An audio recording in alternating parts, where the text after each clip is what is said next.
በ21 እመቤታችን ቅድስት ድንግል ማርያም።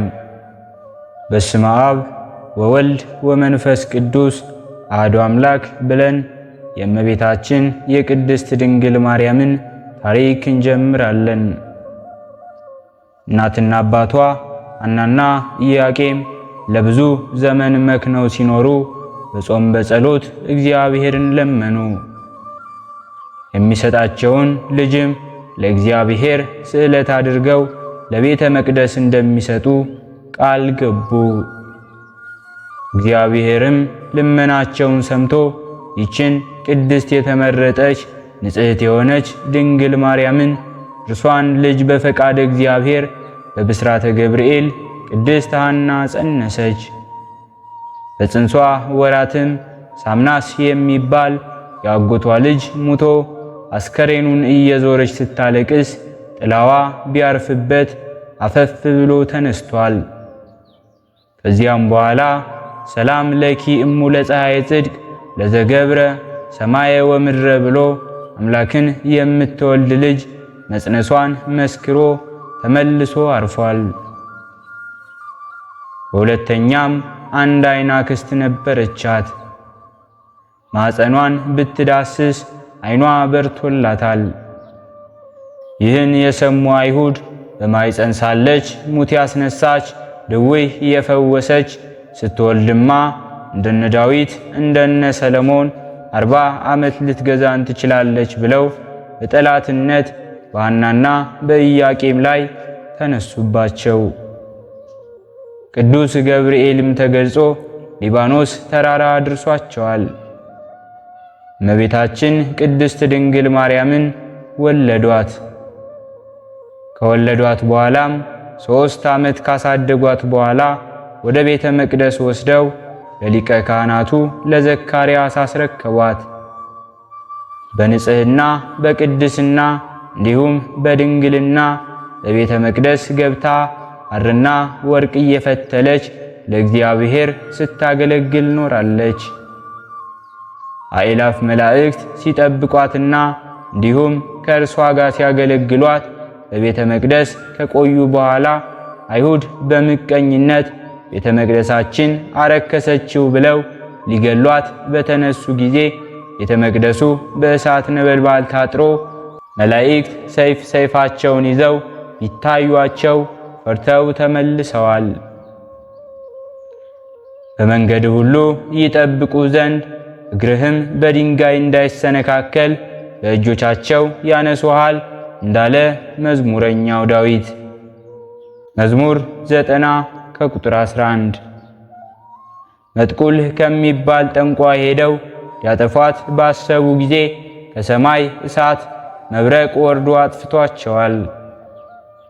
በዮሴፍ ቤት ሳለች ከዕለታት አንድ ቀን በአጭር ታጥቃ ውሃ ልትቀዳ ወረደች። የውሃ መገኛው ጉድጓድ ነበርና ውሃውን ከቀዱ በኋላ አንድ የተጠማ ውሻ እየተቅበዘበዘ መጣ። እመቤታችንም ከቀዳችው ውሃ በጫማዋ አድርጋ ሰጠችው። የምትቀዳበት አታገኝ፣ ጉድጓዱ ጥልቅ ነው አሉ። እመቤታችንም ውሃ ከሰማይ እንጂ ከመሬት አይደለም አለቻቸው። አምላክ ከሴት ይወለዳል የሚሉት ከዚች ይሆን ተባባሉ። ያጎደለችውንም ውሃ ሞልቶ አገኘችውና ተሸክማ ወደ ቤቷ ስትመለስ መጋቢት 29 ቀን ከመንገድ ቆይቶ ሊቀ መላእክት ቅዱስ ገብርኤል አበሰራት። ትጸንሻለሽም አላት። እርሷም ዘወር ብላ አየች።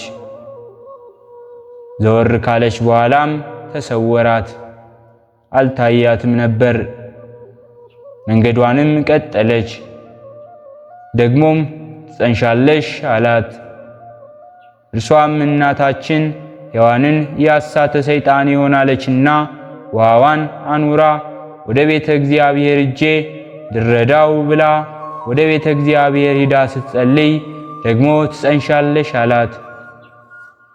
እርሷም መልአኩ እንደሆነ አወቀችና ወንድ አላውቅ እንዴት እጸንሳለሁ አለችው። እርሱም ልዑል እግዚአብሔር በማይመረመር ባህሪው ከሦስት አካል አንዱ አካል በማኅፀንሽ አድሮ ከአንቺ ይወለዳል አላትና እርሱም የተቀመጠችበትን ወንበር አለምልሞ አሳያት። እንዳልከው ይሁን ለእግዚአብሔር የሚሳነው ነገር የለምና አለችው። በስድስተኛው ወር መልአኩ ገብርኤል ከእግዚአብሔር ዘንድ ስሟ ናዝሬት ወደምትባለው ወደ አንዲት ሀገር የገሊላ ከተማ ከዳዊት ወገን የሚሆን ዮሴፍ ለሚባል ሰው ወደ ታጨችው ወደ አንዲት ድንግል ተላከ። የዚያችም የድንግል ስሟ ማርያም ይባል ነበረ።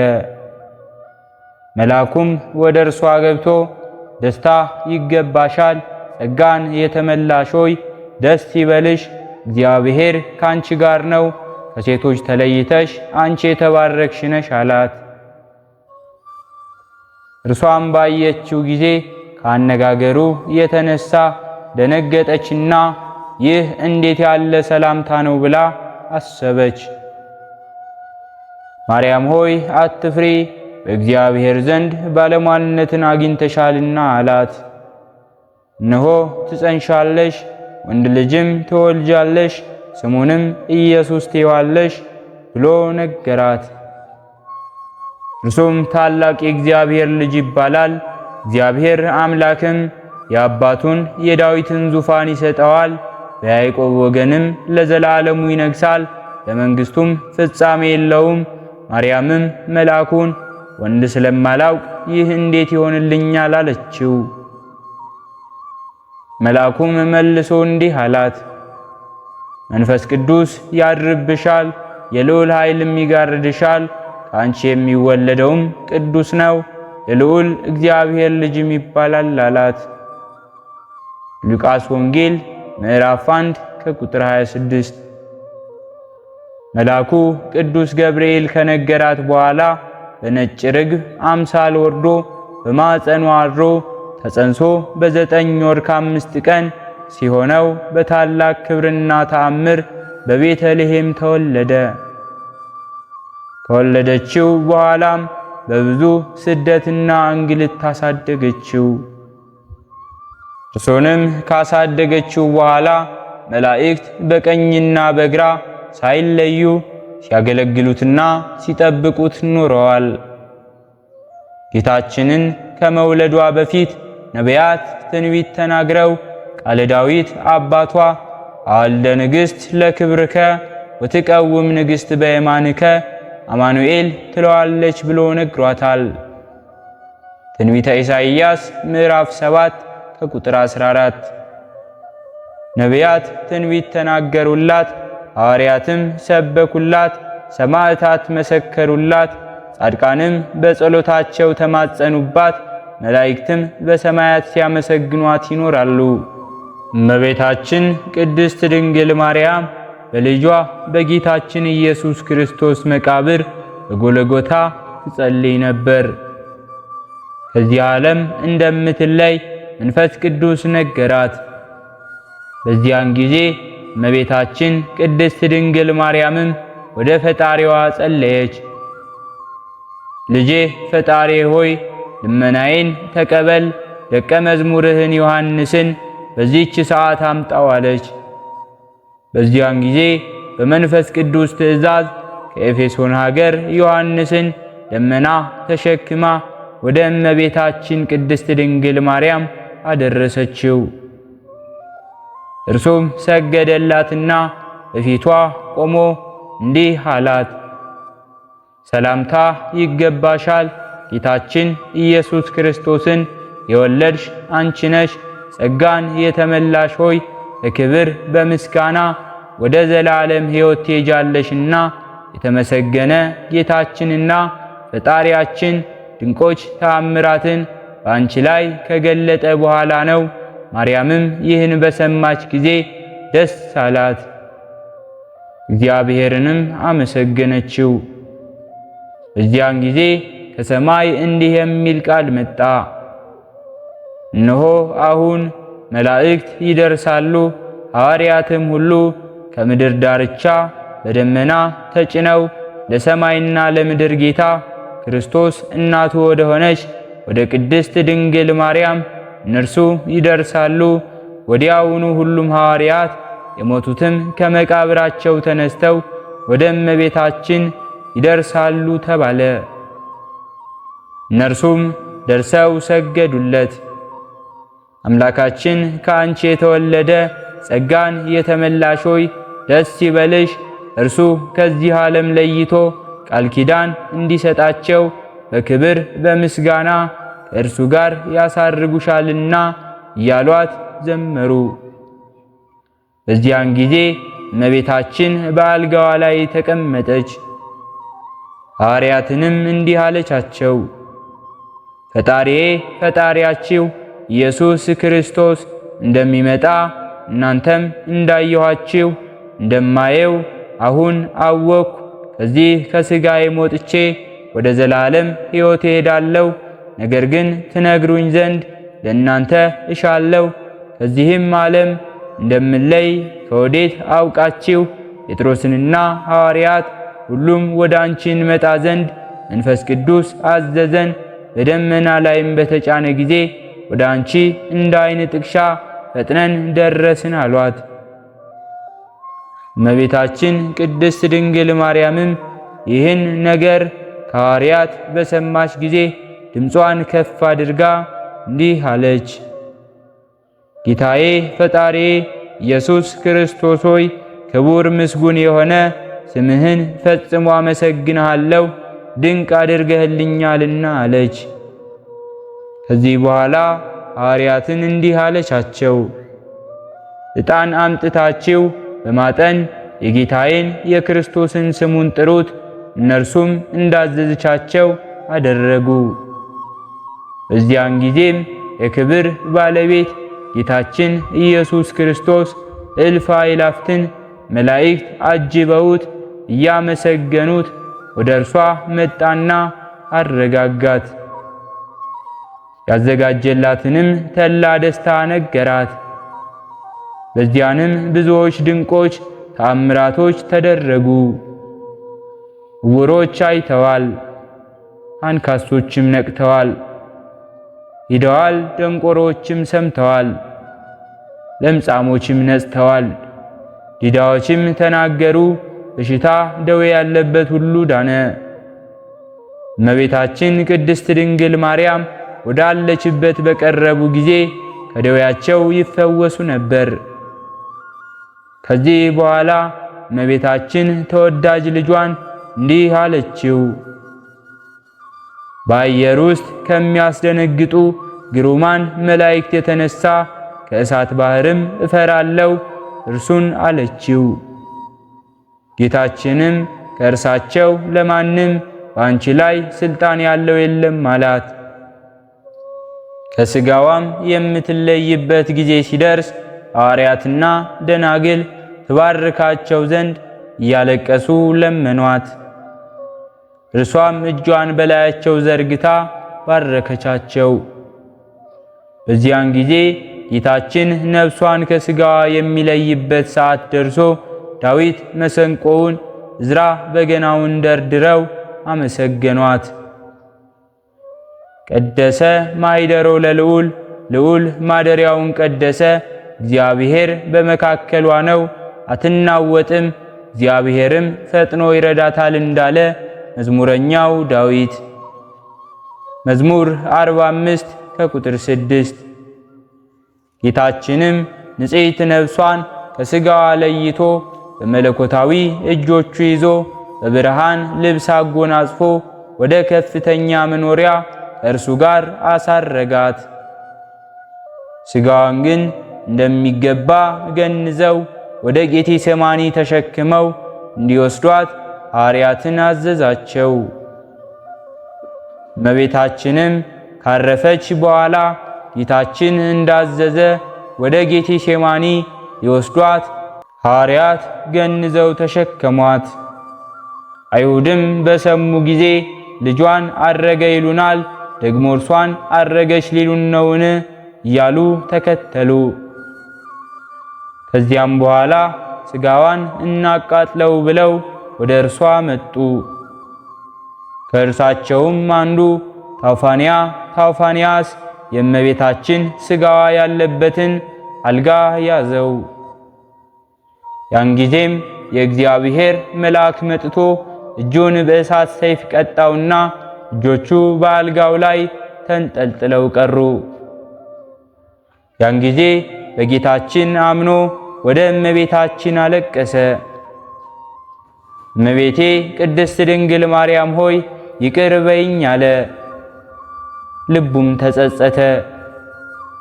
እጆቹም ተመልሰው እንደ ቀድሞው ደህናዎች ሆኑ። በቀበሯትም ሕዝቡም በዚያ 3 ቀን ኖሩ። ረፍቷም የሆነው እሁድ ቀን ነው። በጥር ወር በ21 ቀን ነበር። ጌታችንም ብርሃናውያን መላእክትን ላከ። እነርሱም ሥጋዋን ከመቃብር ወስደው በገነት ውስጥ በዕፀ ሕይወት ስር አኖሯት።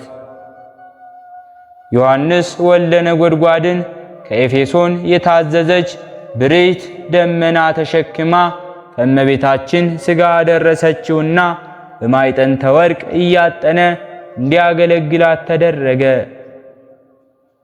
ሐዋርያው ቶማስ ግን ያን ጊዜ አልነበረምና በደመና ላይ ተጭኖ እርሱ ሲመጣ መላእክት ሲያሳርጓት እመቤታችንን አገኛት። መላእክትም ለአምላክ እናት ለማርያም ና እጅ ንሳ አሉት። ቶማስም የልጇን የጌታዬን ስቅለትና ዕርገቱን ሳላይ ቀረው ደግሞ ዛሬ እመቤቴ ልታመልጠኝ ነበር ብሎ ተበሳጨና ከደመናው ለመውደቅ ወደደ። መላእክትም አረጋጉትና አጽናኑት። ቶማስም ለእመቤታችን ለቅድስት ድንግል ማርያም ሰገደላትና ተሳለማት። ከእርሷም ተባረከ። የተገነዘችበትን ሰበን ሰጠችው። ይዞም ከሐዋርያት እንደደረሰ እነርሱም እመቤታችን ቅድስት ድንግል ማርያምን እንዳረፈችና እንደተቀበረች ነገሩት። ቶማስም ሥጋዋን ካላየሁ አላምንም አላቸው። የዮሐንስ ወንጌል ምዕራፍ 20 ከቁጥር 24። ሐዋርያትም የጌታችንን ስቅለት ካላየሁ አላምንም አልክ፣ ደግሞ ዛሬ እንዲህ ትላለህ ብለው ሥጋዋን ያሳዩት ዘንድ ወደ መቃብሯ ባደረሱት ጊዜ መቃብር ውስጥ ሥጋዋን አላገኙትም ነበር። ደንግጠውም አደነቁ። ያን ጊዜ ከመላእክት ጋር ወደ ሰማይ ስታርግ እመቤታችንን እንዳገኛት ሰበኗንም እንደሰጠችው ነገራቸው። ሰበኑንም አከፋፈላቸው። ዕርገቷን ስላላዩ እጅግ አዘኑ። ሥጋዋን በምድር ውስጥ ይተው ዘንድ እንዳልወደደ መንፈስ ቅዱስ አስገነዘባቸው።